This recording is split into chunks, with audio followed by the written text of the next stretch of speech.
was not easy to turn this well-meaning policy on agriculture into genius and effective action. This could happen only if the rural landless poor were mobilized, but the landowners were very powerful and wielded considerable political influence. Therefore, many proposals for land reform were either not translated into the law or when made into laws, they remained only on paper. This shows that economic policy is part of the actual political situation in the society. It also shows that in the spite of good wishes of some top leader, that dominate social group would always effectively control policy making and implementation.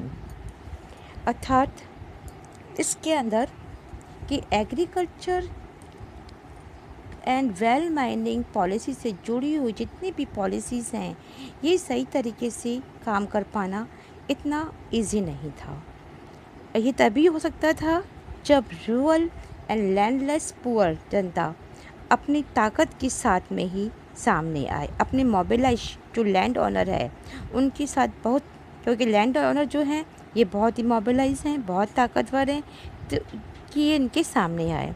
इनका political रसूख भी ऐसा था कि इसी वजह से ही land reformers ने अनेक प्रस्ताव या कानून जो लेकर के आए थे वह सही रूप में नहीं ला सके, या जो लॉ बने ओनली रिमेन ऑन पेपर, सिर्फ पेपर की शोभा को ही बढ़ाते रहे।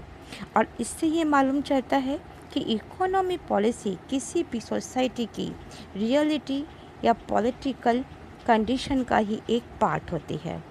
और ये भी जाहिर होता है कि जो हमारे टॉप लीडर्स होते हैं और टॉप लीडर जो होते हैं उनके बावजूद भी कि डोमिनेट